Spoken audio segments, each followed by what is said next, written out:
We have the great Dave O'Brien with us today. Much to Sean McAdam's chagrin, this is going to be a talk about some football, some baseball, and a lot about Drake Maye, who has been drafted by the Patriots, obviously the quarterback of the University of North Carolina. I would guess that no one at home has watched him as much as I have over the last 2 years. Dave O'Brien might come close for New Englanders because I've given Dave the name, especially with basketball this past season, but the voice of the Tar Heels in a lot of ways because of how much you've called in the last couple of years. But football wise, the last couple of falls, ACC Network, ESPN, Dave, you've gotten to see a lot of this kid, so I figured you'd be a good person to have on. So just, as a New Englander, as someone who's called a lot of his games, has probably gotten to know him. Tell everybody what to expect. Well, I got a chance to see the kid right out of the gate when he became the starter after Sam Howell, who had a terrific career, a great career in North Carolina as a college player after he left the scene. And then when May came on, it was right out of the chute. We had his very first game, his very first start against App State. He throws 4 touchdown passes. And I don't think I'll ever forget, we go to a commercial break after the first quarter, and I'm working with Tim Hasselbeck, who had a long NFL career as quarterback. So did his brother. His dad played for the Patriots. And Tim looks at me and he goes, "That kid is a future first-round pick." And knew it immediately. And he was getting texts from NFL players all over the country who he had played with and against, who were watching the game. They were going, "Who on earth is this kid? This kid looks like he's ready right now." 6'4", 225. That's Tom Brady's build right there. So I know a lot of people right away are going, but I don't know what we're going to expect at the pro level other than he's going to be damn good. He's an elite quarterback. He's got an elite arm. The thing that impressed us more than anything else, Chris, and you saw this too when you watched his games, he would take a nasty hit, get spun over end at the goal line, and jump right back up again. And 2 plays later, it's in the end zone for a touchdown. So the toughness there is really, really impressive. I mean, I know people didn't know much about him. Number 3 pick. A lot of people were questioning that. He is all that and more. He's going to be a terrific pro. And with the line they had the last couple of years, like he had to learn how to take a hit pretty quickly. I mean, that was, I think, obvious to anybody who watched. Talking to Mac Brown, who you've said is one of the great media darlings of all time, Love him. and Drake himself. What were the takeaways from Chapel Hill on him? Well, the first meeting we had with Mac before his first start, he said, "I know how much you guys love Sam. He was great. Wait till you see this kid." And then we got in the meeting with his OC at the time, Phil Longo, Mm-hmm. who was like, I spend more time with this kid than anybody. He's already a pro. Again, wait till you see the things that he can do on the field. And then it would be like Virginia Tech on a Saturday night, 3 touchdown passes, and would run for 2. That first year, he threw 38 touchdown passes and led them in rushing as well. That's how tough he is and how he doesn't shy away from anything. But those guys loved him. They knew he was going to be a superstar. He backed off a little bit his second year after Longo left to go to Wisconsin as the offensive coordinator. So I thought that was probably predictable. Some things change, what you do on third down, certain signals. But I mean, at the end of the day, he still had a very good year. What started to come out was his family background. Somebody said to me the other day, "Well, he looked a little nervous. He looked a little uncomfortable on draft day." And I'm like, Drake Maye was like born in the spotlight. I mean, his father played at Carolina. His brother hit an Elite Eight game-winning shot for a national champ. His One other of one brother, of the great moments of my life, I will add. great moments of your life, and then his other brother Bo hit he was a terrific pitcher for Florida for a national champion. So his whole life has been lived, I think, in that comfort zone of the spotlight. The other question that I think people have is, do you sit him for a year? Basically, do you allow him just to absorb? And I've seen this line of thought that maybe you back off him the first year. Maybe he's not Patrick Mahomes who can come in right away. I'm not so sure about that. I think, and they've gotten him some wide receiver help. And as you say, he's used to taking hits as he did his last year. I think he'd be just fine, but that's going to be a fascinating thing to see. Dave, have you gotten to know the family at all?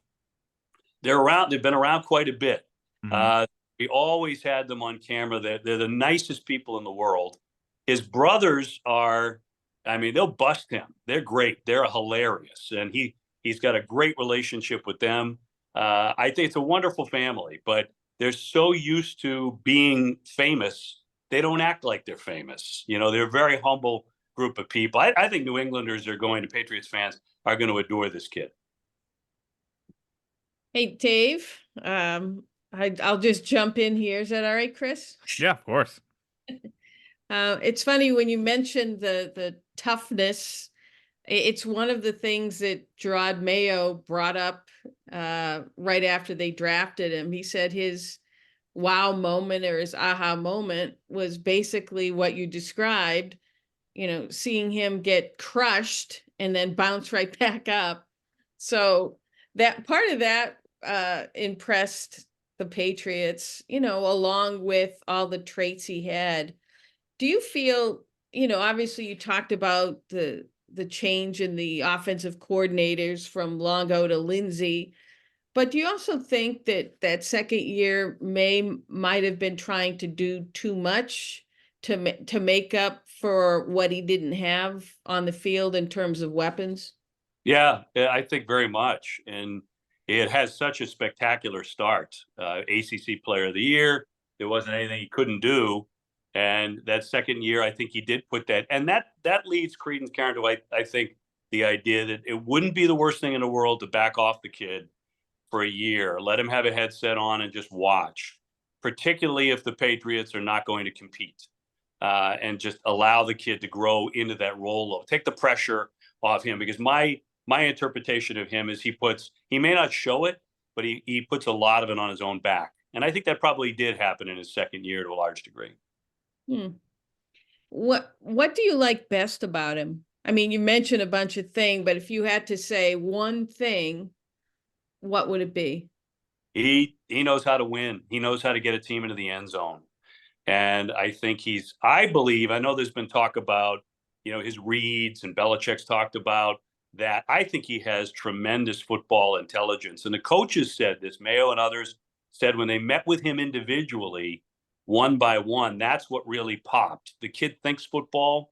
He lives football. I know they all say that, but this kid is in such an athletic family pipeline that that's all he lives and breathes. I mean, when your dad was the quarterback at North Carolina, you're going to be that kind of guy. So that's what I loved about it. He made the games that I had, he made some great creative reads because he can use his leg.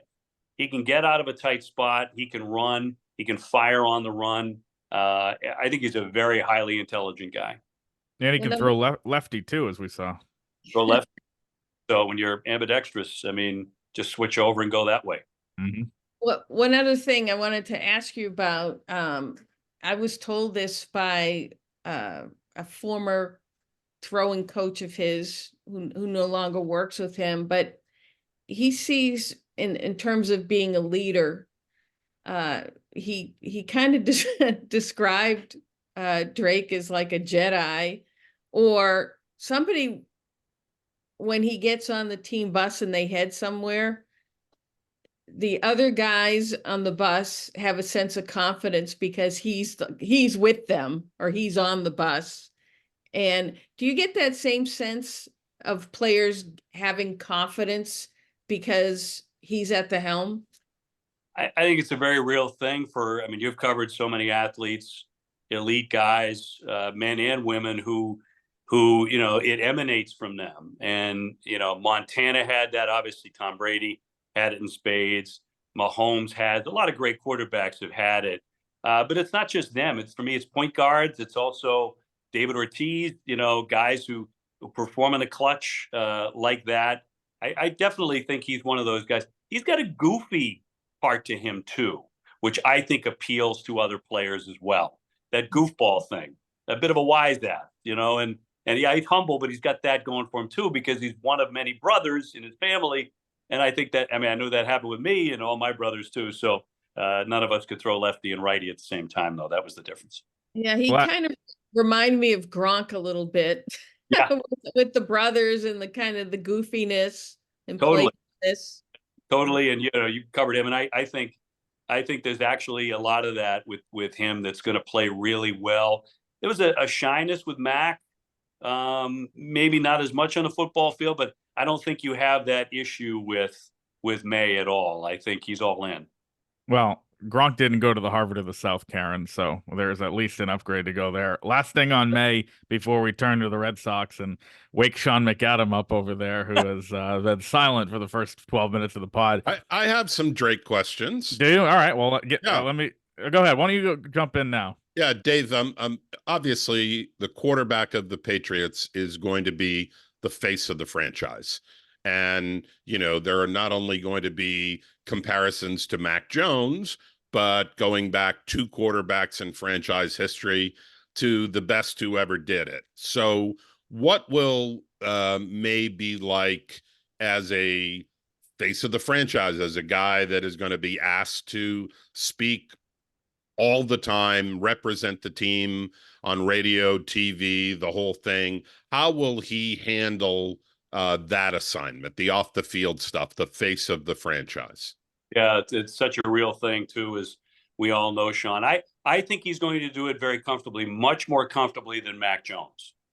I think he's more comfortable in his own skin, even though he's still a terribly young guy, got a lot of growth. But I believe he's going to have fun with the media in a way that Mac didn't. And there'll be yin and yang, give and take there, which you have to be able to do.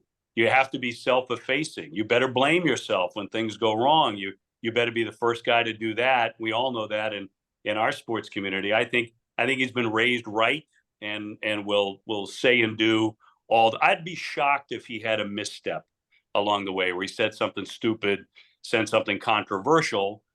Brady almost never did say something controversial in his entire career. But I think this kid will be interesting because he likes to have fun. And I think you'll see some of that back and forth with the press that has kind of been missing for a little while from a Patriots angle, I think. I'll jump back in with the last Drake May question before we get to the Red Sox, but I could go on for hours about this. It's not necessarily our listener base on the struggles of the program in general, but people see the record, the kind of collapses down the stretch. They seem to start out 8-0, 9-1 every year, and then the defense stops learning how to stop offenses and the line and injuries and stuff. But I'm not an impartial observer. You are. So when you look at team performance the last couple of years under him, how much was on him? And if I were to be very partial, I would say much of it was not. I totally agree with that. And I think if you look at who they played when they played them, right, made a difference too. He was still really good, but the defense needed to be better. Their secondary at times was just, as you know, atrocious. It wasn't bad. It was atrocious. So I think that's how I looked at North Carolina over those years. Lots of close games. There was always some debate about Mac and clock management and those sort of things at times. But to me, they were the most fun team to cover in the ACC. They were way more interesting in many ways than even Clemson and Wake Forest and some of the other schools, because they had the stud quarterback. Because anytime you'd look up and he'd throw for 400, 450 yards, both he and the quarterback before him, Sam Howell. So they were always the most entertaining group. But I mean, that can only take you so far. You better stop some people. They didn't in the second half of most of those. We went back to Sam Howell too. Right. And they didn't get it done. And Trubisky before him and Marquise Williams before him. It's a defensive issue no matter what. Exactly right. So you can only, as a quarterback, you can only be superhuman for so long. But, they wouldn't have been in a position to win a lot of those games if not for those quarterbacks. Mm-hmm. Dave, as we record this, we're on the final day of the month of April. The Red Sox sit at 16-13, which I think Craig Breslow and Alex Cora would have rushed to sign up for had they known all the injuries that were going to take place both before the season started and since the season began. How surprised are you that the Red Sox have been as competitive as they have been through the first 29 games? Because I didn't see this coming. I thought that, there could be a look out below aspect to that first month after the loss of Giolito, of Story, of Casas, of Bayo, of Pavetta, one injury after another. And yet they're at least hanging in there. Very much impressed. And those of us who cover the Red Sox like you and I and Chris and live it every day. It's not every day, it's every hour. I think all of us have to be impressed with what's happened, given the preseason narrative and how ugly it was, how bad it was going to be. And then the loss of Story, which I thought was a tremendous gut punch that I didn't see them really bouncing back from as fast as they did. We all knew Rafaela could play short. That weakens you in the outfield. Now you're not as better a defensive team, and you have to be better if you're the 24 Red Sox defensively. Now you sit there and you go, I know there's 132 games to go. One season does not a month make, but this is kind of amazing in a lot of ways. You chartered the injuries. I think if you asked Alex Cora before the season started, if you had all those guys going into May, if you're going to have a winning record, he would have said, I'll jump on that in a heartbeat. So the injuries have just made it even more impressive for me. The pitching's been so much better than I thought it would be, Sean. And the starters, I mean, look at what's happened with Tanner Houck. Tanner Houck has become an absolute ace. Like, you have 5 months to go. I realize that. But every time he goes out there, he's developed that, hey, you expect the Red Sox are going to win that game because Tanner Houck's on the mound. When the season started, I don't think anybody was necessarily pointing at that as that kind of a development. So there's a lot of reasons to be impressed. And when you look at the pitching a little closer, how much credit goes to Andrew Bailey and the program he's instituted, and how much of this is just sort of natural growth for guys, finally learning what it takes to be a successful major league starter? Guys like Whitlock when he was healthy, Crawford, Houck, Bayo, we've seen all of them take steps forward. How much of that is the new pitching program, and how much of it is individual improvement? Well, we take Tanner Houck as an example. They haven't changed anything with him. But they basically said to the other guys, do that. Throw strike one, stop walking people, and do that. Spin it, almost pitch backwards in a way, and that's kind of the way it's worked. Those first couple of weeks of the season, so many, and I know they did this with you and Chris, so many people came up and said, do you guys ever throw a fastball?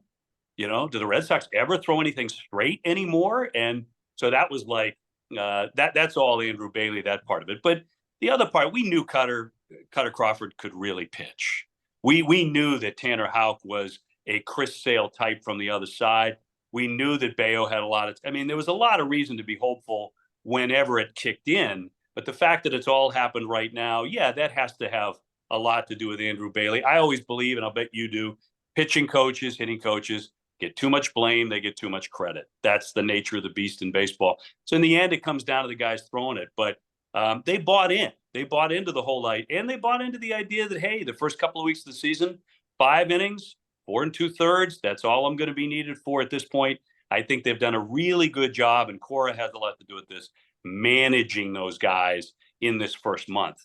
Now you're seeing them go deeper into games, go longer in the games. Cora recently came out, didn't take Cutter Crawford out of a game in Pittsburgh when he was in trouble, kept him in. That was a huge trust thing. We're seeing more of that too. Yeah, I think on my end, the most impressive thing is, okay, they're winning the Houck starts. They're winning most of the Crawford starts. Bayo before he went down, right? But they're competitive in the Criswell games and the Winkowski games. And they find ways, even when you think about that last day in Pittsburgh, right?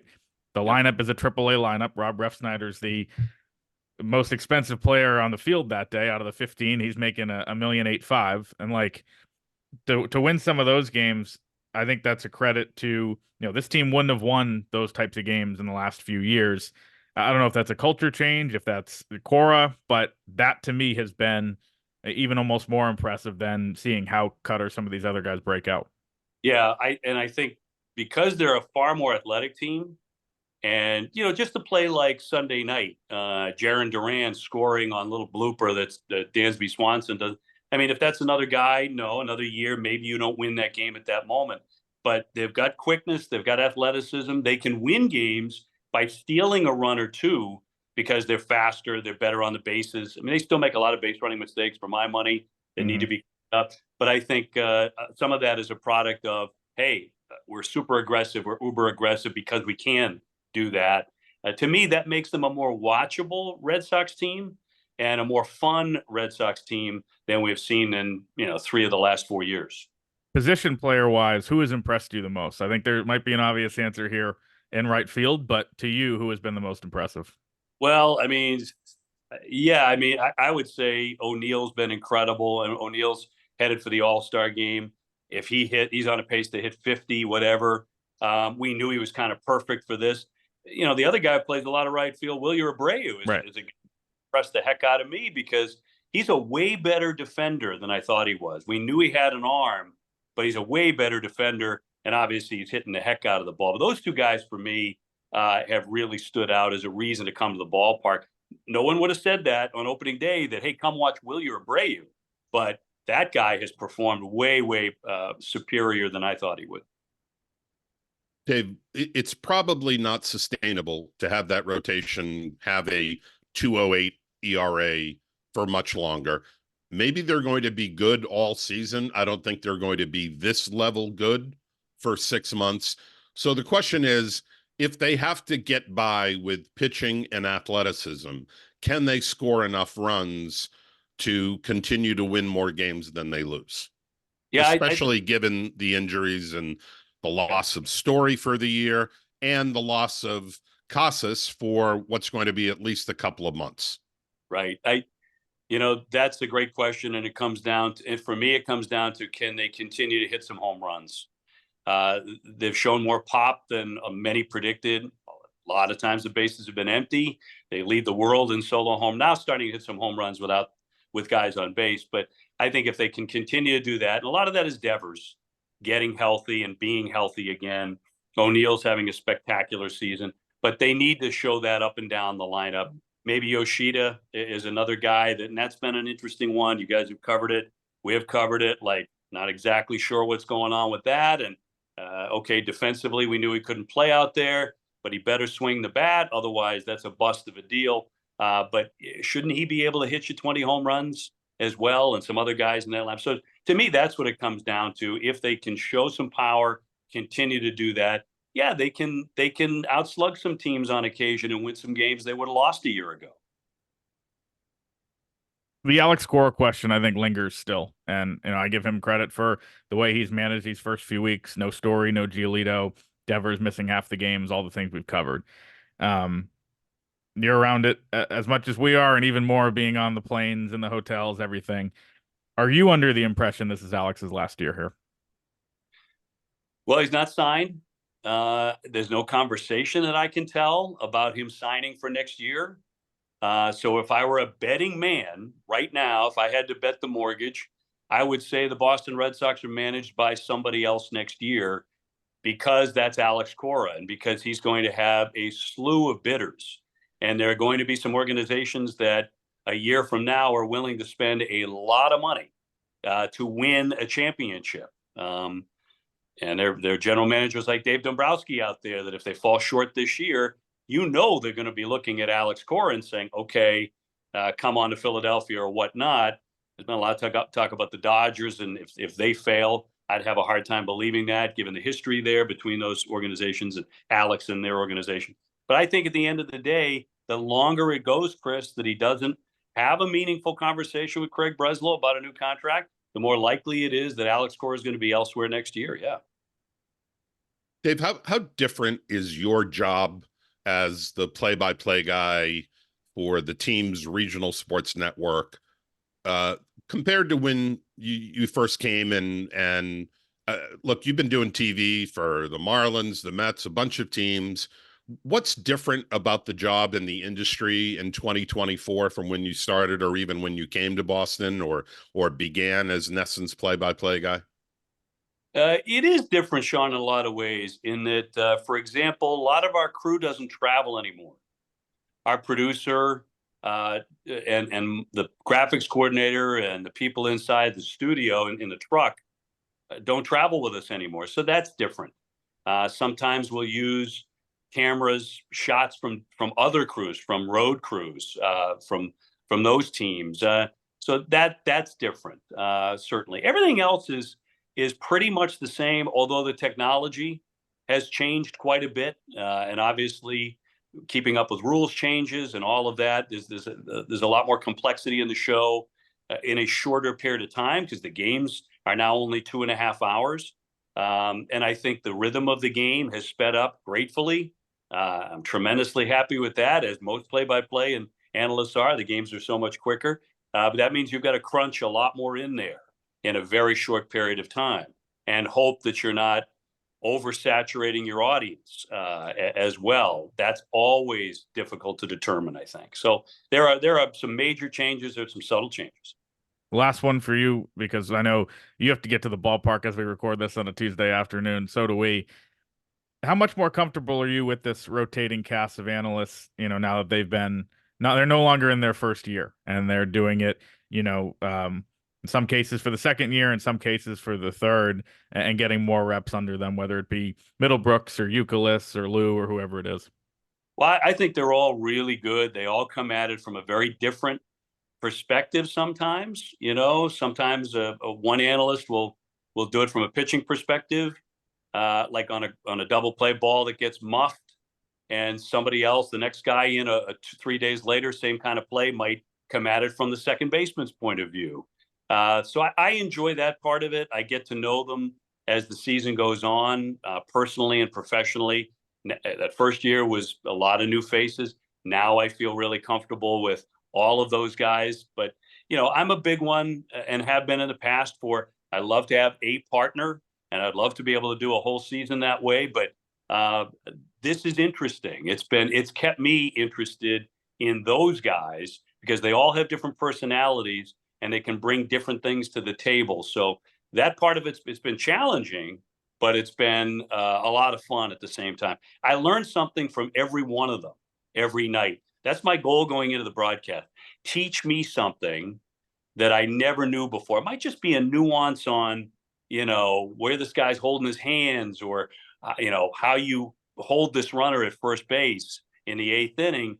All those things are fascinating. If I learn something, I feel like the audience learns something too. It's been an action-packed half hour. A lot of Patriots, North Carolina football, and Red Sox talk. Dave, we'll have you back when the Celtics take R.J. Davis or Elliot Cadeau in the first 3 picks of the draft next year. Yeah. I hear, by the way, you guys give a hell of a gift for your guests. It's so amazing. It's exclusive. People just whisper about it. So I'm really looking to see you both at the ballpark. Well, wait some more, Dave, because you heard incorrectly. Great to be with you guys. Thank you very much. Thanks for coming on, Dave. Appreciate it.